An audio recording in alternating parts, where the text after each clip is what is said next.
So we're going to take a look here at some of the various causes of indirect hyperbilirubinemia. We'll first just kind of recap the bilirubin metabolism. I went into this in greater detail in the introductory lecture. We'll talk about physiologic jaundice versus pathologic jaundice, just because that's so very important to understand the difference between those two. We'll talk about the initial approach when you know it's indirect hyperbilirubinemia. What do you do to get to limit down your narrow down your differential? We'll talk about the differential diagnosis, and then we'll talk about some specific causes of indirect jaundice. There really are a lot, but I don't think it would be efficient to talk about all of them because they're going to come up in different sections. So we're going to talk about the RH and ABO, isoimmunizations, and Crigler-Najjar syndrome. And then we'll talk about some of the complications that can come out of hyperbilirubinemia if it's not treated and how you manage it. So just for clarity's sake, you'll hear these words thrown around a lot, and conjugated bilirubin is synonymous with indirect bilirubin, and then conjugated bilirubin is synonymous with direct bilirubin. So these are all interchangeable with each other, unconjugated and indirect, conjugated and direct. So it's worth knowing that the definition. So unconjugated equals indirect, conjugated equals direct. All right.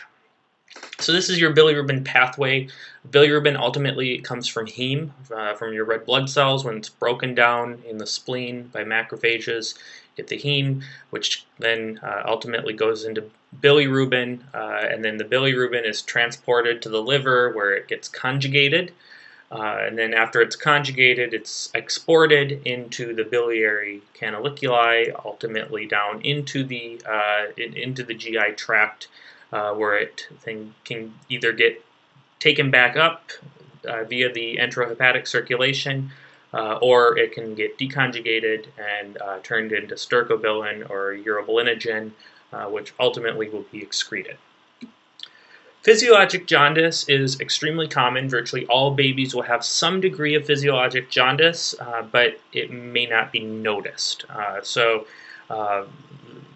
Some babies will have more severe jaundice than others, but there are a lot of, under the umbrella of physiologic jaundice fall most babies. So physiologic jaundice occurs because the baby is transitioning, even full-term babies are transitioning from reliance on the very convenient placenta to clear bilirubin onto its own hepatic system. And like a lot of systems in a newborn baby, it's just not quite ready and up to speed. It takes a couple days. And so usually what happens is it takes a few days for the baby's enzymes to get working, a GI tract to get moving, and so that can cause a transient elevation of the bilirubin. So we have a definition of what physiologic jaundice is, and it has to satisfy these criteria, otherwise it's pathologic. So physiologic jaundice is absolutely never visible on the first day of life. If you have to remember one of these criteria, remember this one, because if you get a question and it gives you a baby that has jaundice and it's 10 hours after birth, that's never physiologic. That's always pathologic jaundice, and it's probably hemolysis. Another criteria is that the total serum bilirubin may rise up to 5 milligrams per deciliter per day, but it shouldn't rise any faster than that. And it should peak out around day 3 to 5. Next, the conjugated bilirubin should not pass 2 milligrams per deciliter, or about 20% of the total serum bilirubin. Like I mentioned, the total serum bilirubin will peak around day 3 to 5, and then the visible jaundice will resolve by 1 week of age in a full-term baby and 2 weeks, roughly, in a premature baby, which we define as less than 37 weeks of gestation. And the reason it takes longer in a premature baby is the exact same reason that I told you earlier. Premature babies are even less ready to come into the world, and so it takes their liver and GI tract a little bit longer, even more so than the full-term baby. but they should, if it's physiologic for them, it shouldn't take them more than 2 weeks for their jaundice to clear up. Okay, so this is neonatal jaundice. You can see here kind of a gold tinge to them. Good place to look is the eyes. So if you see a yellow tinting to the eyes, that's icterus, and that's always jaundice. So pathologic jaundice is pretty much any jaundice that doesn't satisfy the criteria for physiologic jaundice. So this is visible jaundice on the first day of life, a total serum bilirubin that's rising faster than 5 milligrams per deciliter over a single 24-hour period.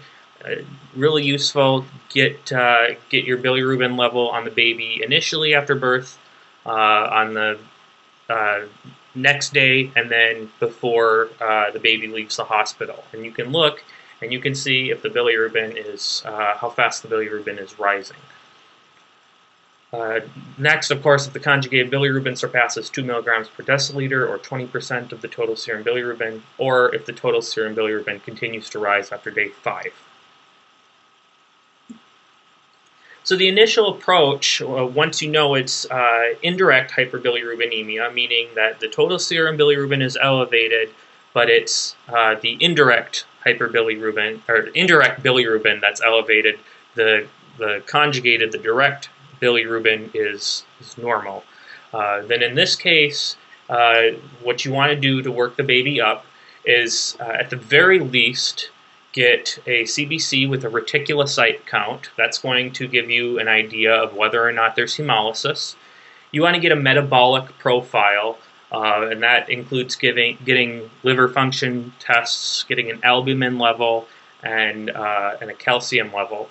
You want a direct Coombs test. That's going to tell you if there is indeed hemolysis, whether or not it is autoimmune mediated, if it's an isoimmunization, or if it's just a hemolysis, like let's say from spherocytosis or elliptocytosis, or something that's non-immune mediated, not an isoimmunization.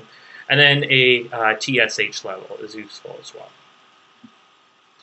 So here is our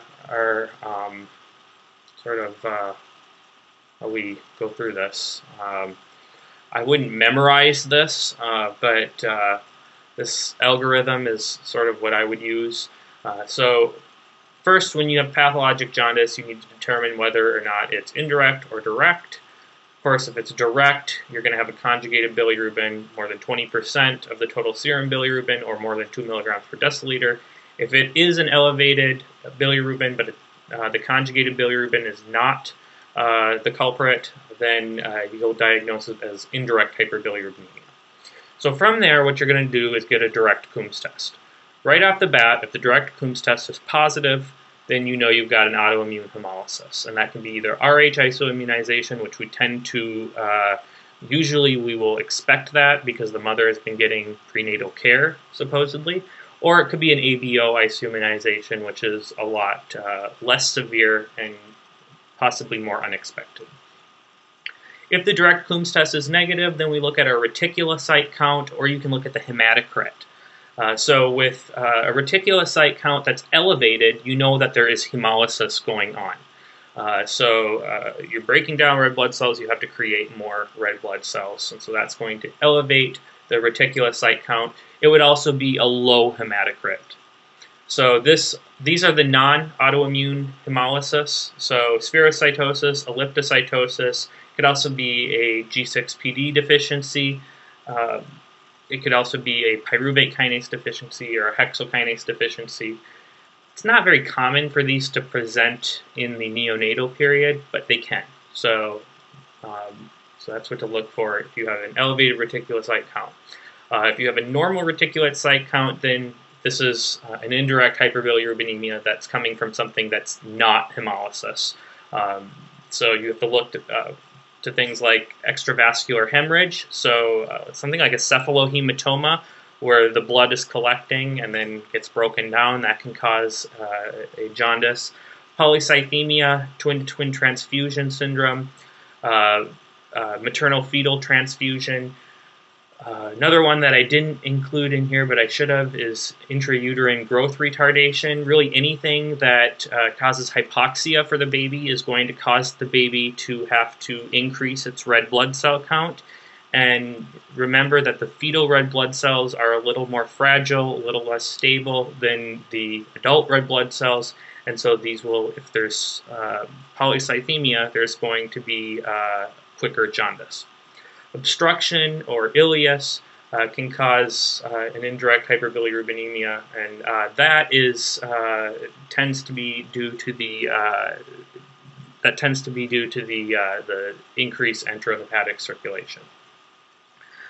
Breastfeeding associated jaundices will typically occur with a characteristic history.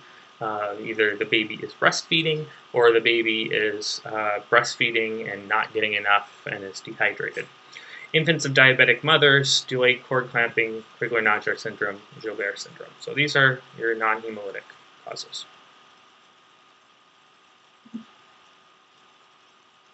Okay, so we kind of just talked about all these. All right, Rh isoimmunization. So this, we talked about this a little bit in the intro section. You probably felt like I didn't give you enough information, so we're going to go into this in a little bit greater detail here. So this is a hemolysis of fetal red blood cells due to pre-existing maternal anti-D antibodies, which develops in response to exposure to Rh-positive baby blood. So this is not a mother who's pregnant for the first time with an Rh-positive baby. This is a mother who is Rh negative, who has been pregnant with an Rh positive baby in the past and is now on a subsequent pregnancy with an Rh positive baby. So this occurs to Rh positive babies of Rh negative mothers who have had previous pregnancies with Rh positive babies, and because of that, they have developed anti-D antibodies. Now, there is a way that we can prevent the mom from developing the anti-D antibodies, but once they're there, they're there. So we try to prevent it, but if it's not prevented, then it can be problematic. So important to gather out of this, if a mother is Rh positive, then it's impossible for her to have a baby with Rh isoimmunization because she's not going to create antibodies to something she has. The severity of the disease will range from a moderate hemolytic anemia to hydrops fetalis, which is a stillbirth. So these are all characterized as erythroblastosis fetalis, which is a hemolytic anemia, severe hemolytic anemia of the newborn, and it can be characterized by, on birth, generalized edema, fetal heart failure because of the polycythemia. It needs to be treated antenatally. So what you're doing is you're trying to sniff these cases out before these babies are born, because they're going to get worse and worse in the womb if they're not treated. So what you do is when you have a mother coming in for a prenatal visit and she's Rh negative, which I will add is a minority of people. The U.S. is obviously majority Caucasian, and 90% of Caucasians are Rh positive. So where you're going to see a lot of Rh negative people is going to be in the Southwest United States, where there's a higher Hispanic population. They tend to have a higher proportion of Rh negative people. So all mothers should be screened for blood type, and if she is Rh negative, then she should be screened for anti-D antibodies, both at her initial and her third trimester visit. So if the anti-D antibodies are not detected, if she doesn't have any, then she should be given an Rh immune globulin at her third trimester visit to prevent any anti-D antibodies from forming. If she's got anti-D antibodies detected, then she's going to require close consultation with a perinatologist for fetal monitoring, because there's really nothing we can do to prevent. There's nothing we can really do to prevent Rh isoimmunization from happening. It's really already happened. What we can do is to try to care for the fetus before something worse happens. So if the mother has anti-D antibodies and she's pregnant with an Rh positive baby, then what we're really trying to do is damage conservation, damage prevention. So what do we do? Antenatally, and this is going to be in consultation with a perinatologist, you're going to want to have serial ultrasounds and Doppler examinations, particularly monitoring the fetal heart for cardiomegaly and the fetal abdomen for ascites and hepatomegaly. You're going to get a serial amniocentesis. In this case, you're looking for bilirubin in the amniotic fluid. What you actually will wind up doing, and I don't want to go into too much detail on the OB side because this is pediatrics, but what you'll be doing, you get that amniocentesis, you get a bilirubin level, it gets converted into like a wavelength number, and you actually plot that on something called a Lilly chart, and that will put the mother in, or the baby, I guess you could say, in a risk range, and that will help you determine what you're going to do for treatment, for care, whether or not you're going to deliver the baby early, whether or not you're going to do an intrauterine fetal transfusion, which may be necessary. And so it's those amniocenteses that are going to help you direct your care. And then early delivery if necessary, if there's a really, really bad high bilirubin level in the amniotic fluid. Once the baby's born, you're going to treat the baby as any neonatal jaundice. So even if the diagnosis was expected, if you knew that this was an Rh isoimmunization case before the baby was born, you still need to get fetal blood typing and a Coombs test to document your diagnosis. Then from that point, you're going to get serial draws of bilirubin. These babies, it needs to be remembered, are going to fall into the medium or high risk category on the age to bilirubin nomogram, which is going to help you determine when you do UV phototherapy or exchange transfusion. Typically, these babies will need UV phototherapy right away after birth. Some will need exchange transfusion, but you're going to direct your treatment based on these nomograms, which have been established. And then these babies need to be monitored for 2 to 3 months for anemia as the maternal antibodies are gradually cleared. So here is the nomogram, the age bilirubin nomogram. This is for UV phototherapy. So there's 3 curves here, and you've got on one axis you've got age, and then on the other axis you've got the total serum bilirubin. So these 3 curves are the baby's risk level. So the lowest risk level is here in the blue. These are babies who are born term and well. So they don't have any of these risk factors. They don't have any other serious illnesses. So these babies are at the lowest risk. Babies at medium risk are either babies who are term and they have some of these risk factors. So these risk factors are isoimmune hemolytic disease, which by definition is going to include Rh isoimmunization, G6PD deficiency, asphyxia, significant lethargy, temperature instability, sepsis, acidosis, or albumin less than 3. So if they're term and they have risk factors, they're medium. If they are preterm and they're well, then they're also medium.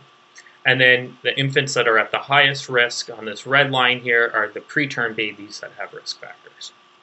So if it's a term baby with Rh isoimmunization, it'll be on the yellow line here. If it's preterm baby with Rh isoimmunization, it'll be on the red line. And so what happens then is you plot your total serum bilirubin on this chart, and you can see it's not really a high cutoff for infants at medium or low risk. It's only really 3.5 to 5.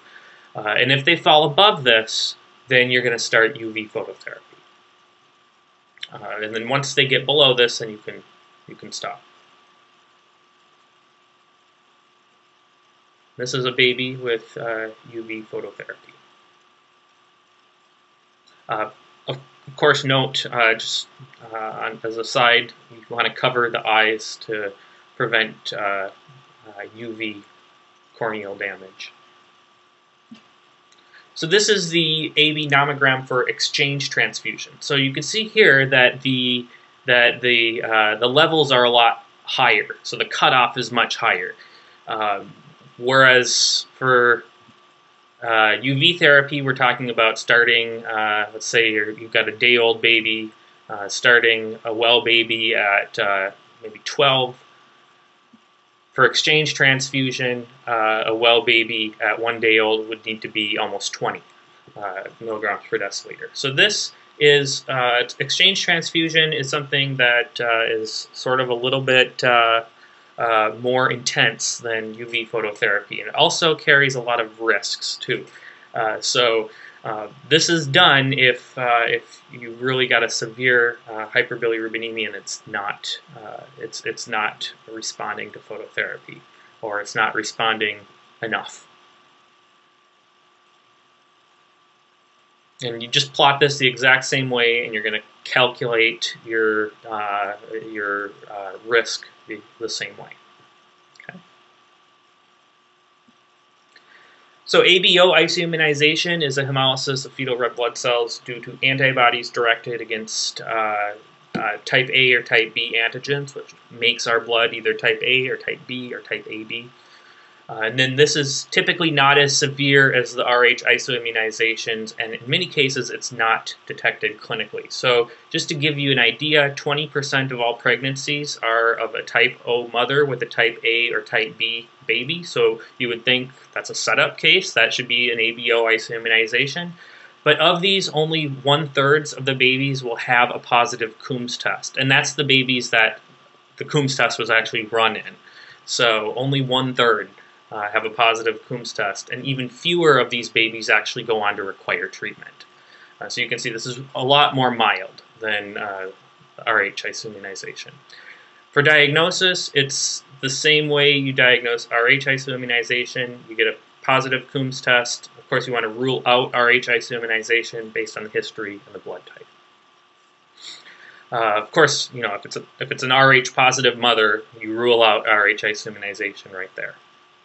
If it's an Rh negative baby, you can rule out Rh isoimmunization there as well. Presentation, when it does present, is typically jaundice on the first day of life, like most hemolytic jaundices in babies.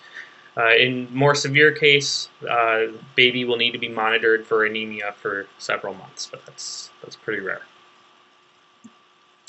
Crigler-Najjar syndrome is a deficiency of the UDPGT enzyme, which is responsible for conjugating bilirubin.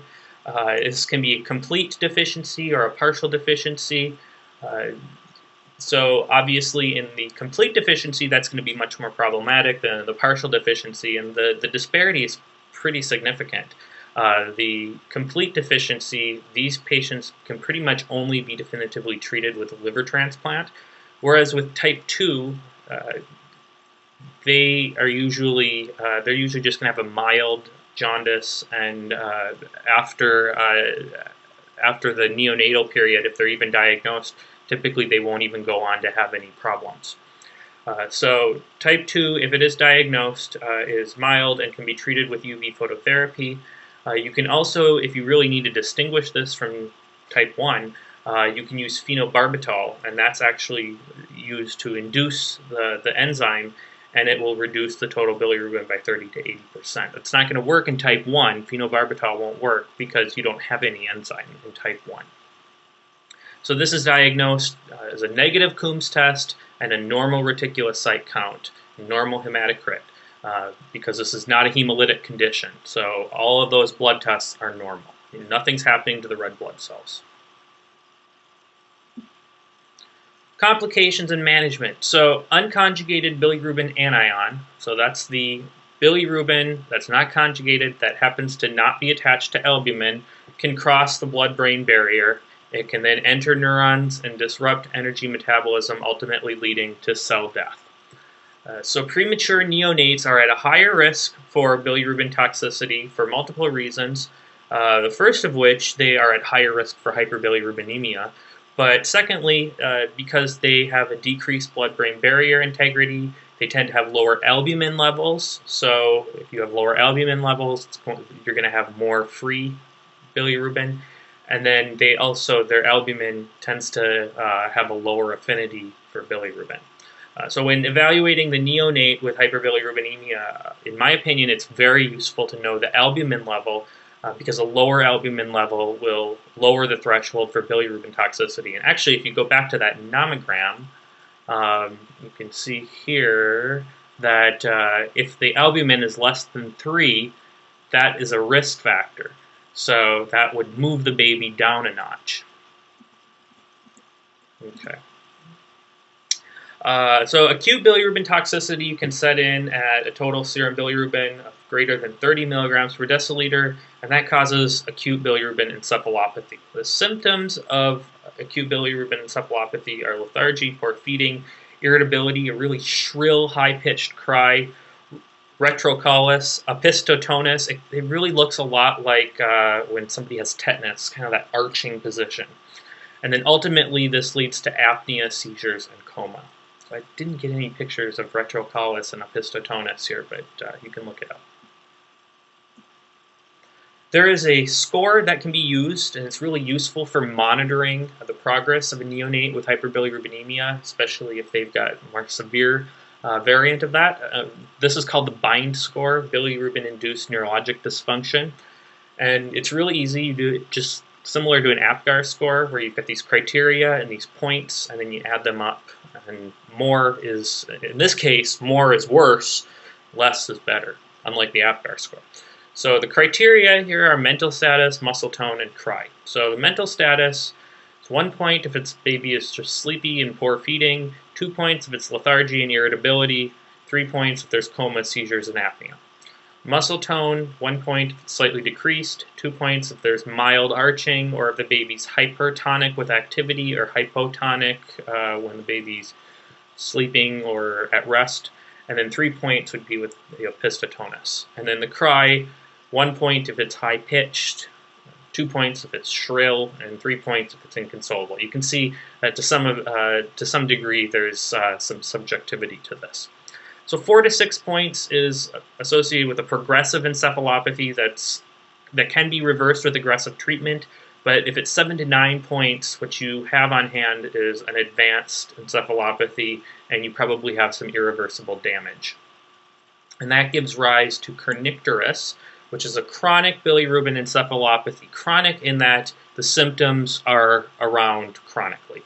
And so this is an irreversible brain damage, primarily to the basal ganglia, to the globus pallidum, and subthalamic nuclei. The symptoms here are a chorioathetoid cerebral palsy. Kind of looks a little bit like what you see in Hutchinson syndrome.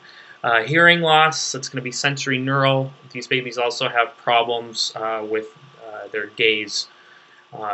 They do, however, have normal intelligence. Where you can diagnose this is on MRI, and you'll note basal ganglia changes. Treatment, it's really just going to be supportive.